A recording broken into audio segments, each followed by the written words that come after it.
con usted. Ajá, No bueno, te ya pasamos preocupes. a, ajá, ya pasamos a grabar. ¿Estará listo, estimado? Ujú, Claro, claro, sí. ujú. Bueno, ya, comenzamos. Buenas tardes. Hoy nos encontramos con Arturo Changana Arroyo, quien es médico psiquiatra de profesión, además de profesor universitario. Entonces, con él conversaremos sobre un tema que nos preocupa a todos los peruanos, ¿cierto? La salud mental. Y pues bueno, buenas tardes, estimado. Ujú, ¿Qué tal? ¿Cómo estás, Gabriel? Gracias por la invitación y bueno, gustoso de poder participar en la entrevista. ujú. Muchas gracias a usted. Pero bueno, pasamos a la primera pregunta sobre cuáles son los trastornos mentales más frecuentes posterior a la pandemia. No, no. Lo que se ha visto es que tanto en la población general como en la población de trabajadores de salud mental, las patologías mentales más frecuentes ha sido los trastornos de estrés, los trastornos de estrés agudo, el trastorno de estrés postraumático, pero también los trastornos depresivos y ansiosos.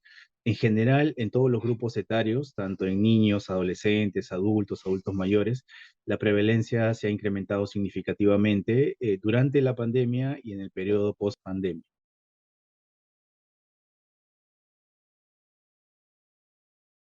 Ajá, claro. Y bueno, sobre un poco más, alargando un poco este tema, ¿existe una variación entre edades y géneros cuando nos referimos a padecer algún trastorno mental? Sí, en cuanto al género, se ha visto que las mujeres han presentado mayores casos de trastornos depresivos, ansiosos, y los varones han presentado más casos de cuadros de estrés y también de patologías relacionadas al trabajo, ¿no? Ujú. Y ya pasando a quizás, bueno, un poco más sobre los medicamentos, ¿nos podría comentar un poco sobre cuántas medicinas puede ingerir una persona con algún trastorno mental, por ejemplo? Sí, hablando de los trastornos más prevalentes, tanto la depresión como la ansiedad, en promedio las personas que sí requieren tratamiento, porque dicho sea de paso, no es que todas las personas diagnosticadas de estos problemas requieran tratamiento farmacológico y es por eso que una evaluación profesional y especializada es importante, en el sentido que algunas personas solamente van a requerir psicoterapia, pero cuando sí es necesario utilizar los fármacos, en promedio utilizamos uno o dos fármacos, ¿no? Teniendo en cuenta que los medicamentos específicos para tratar la depresión y la ansiedad tardan un poco en hacer efecto. Entre las 2 semanas a las 4 semanas estamos viendo recién resultados, pero no vamos a esperar que transcurra ese tiempo para que la persona sienta una mejoría. Y es cuando utilizamos Ujú, medicamentos para controlar la ansiedad, para que se regule el sueño, ¿no? Y puedan estar más tranquilos mientras los demás síntomas se van regulando. ujú. Y bueno, ahora pasando a otra pregunta, ¿nos podría quizás comentar sobre qué medicamentos, hablando también de medicamentos, qué medicamentos consume quizá una persona con trastorno de estrés postraumático o cuál sería también su dosis diaria? Sí, los medicamentos que utilizamos para pacientes con tal diagnóstico, como tú lo mencionabas, son los inhibidores selectivos de la recaptación de serotonina. En el circuito neuronal y a nivel cerebral hay químicos que se disregulan cuando hay un problema de salud mental. Dentro de ellos, el neurotransmisor más afectado es la serotonina y por eso utilizamos estos medicamentos. Allí se encuentra la sertralina, la fluoxetina, que son los medicamentos más prescritos, conocidos y accesibles. Y para el caso específico de trastorno de estrés postraumático, sí se suele utilizar una dosis mayor.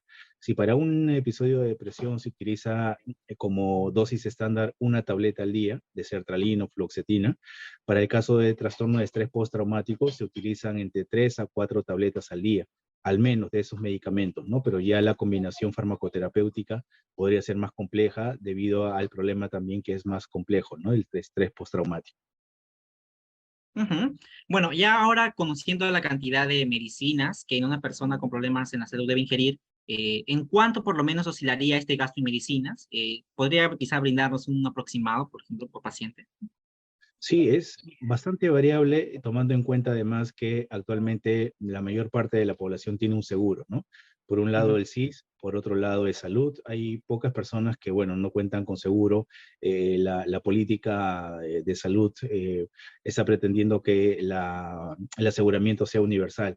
Entonces, los pacientes con SIS o los pacientes con salud no tienen ningún gasto en cuanto a las atenciones o los medicamentos, pero una persona que no tenga estos seguros ya tiene más posibilidades de acceder a medicamentos genéricos o medicamentos que están subvencionados por los hospitales o por el mismo hospital o instituto, el Ministerio de Salud. Un aproximado del monto que puede gastar una persona en psicofármacos está entre los 20 soles mensuales y podría variar hasta los 400 o 500 soles, ¿no? Es bastante variable dependiendo de los medicamentos que se utilicen, pero te diría que en promedio el costo no es muy elevado por suerte y está accesible a la población. Ujú. Y eso también pasaría a ser con los hospitales, por ejemplo, si yo me quiero atender en un privado, ¿eso también variaría o sería de igual forma?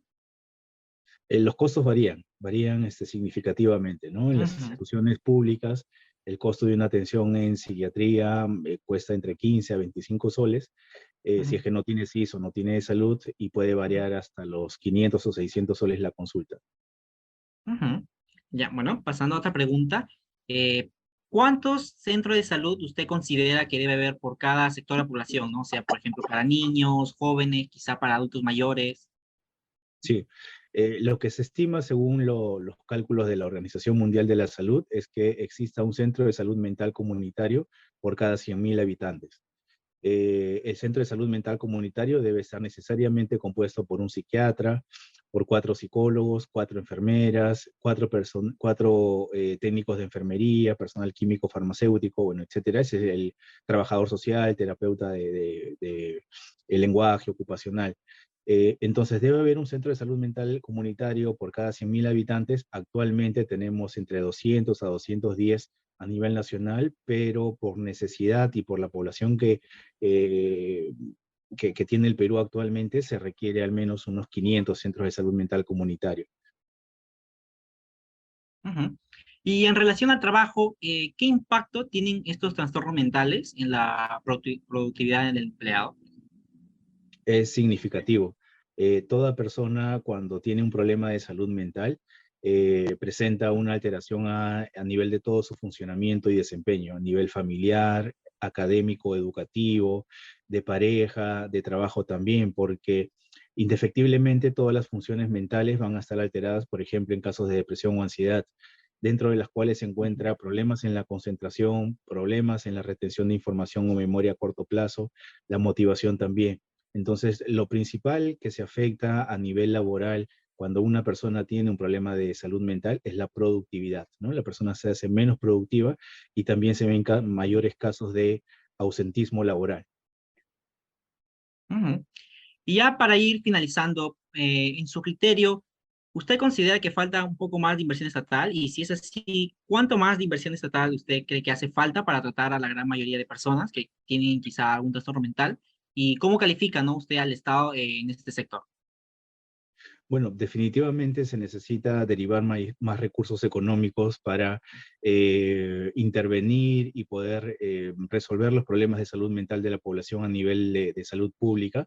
Los datos recientes que se tienen es que del presupuesto que se otorga a nivel del sistema sanitario, que ya es poco por decirlo, solamente el 1,5 al 5% es derivado de la salud mental y eso queda eh, con un presupuesto, un dinero bastante corto para las necesidades que tenemos en el país. El ministerio ha estado haciendo todo el esfuerzo necesario y eso hay que considerarlo y valorarlo también con la creación de estos centros de salud mental comunitarios, pero todavía queda una brecha muy larga de necesidad de Ujú, profesionales especializados en salud mental y por lo tanto yo considero que el dinero que se destine al programa de salud mental debería estar o bordear entre un 15 a 20%, ¿no? Porque sabemos también que hay necesidad, por ejemplo, para el control de enfermedades transmisibles, para el control de enfermedades crónicas, para la parte preventiva, ujú, obstétrica, ¿no? O sea, no puedo decir que todo debe abarcar la salud mental, pero sí que se deba equiparar al el presupuesto otorgado para otros programas. ujú. Y bueno, entonces como pudimos ver hoy, aún se necesitan tomar medidas para poder brindar una asistencia adecuada a toda la población peruana en cuanto a salud mental nos referimos. Bueno, hemos llegado al final de nuestra conversación de hoy. Muchas gracias al doctor Arturo Changana. Agradecemos por el tiempo brindado de esta entrevista que nos ha dado puntos específicos y muy claros. Muchas Muchas gracias, Javier, gracias. por tu invitación. Cuídense. Ujú, muchas gracias, doctor.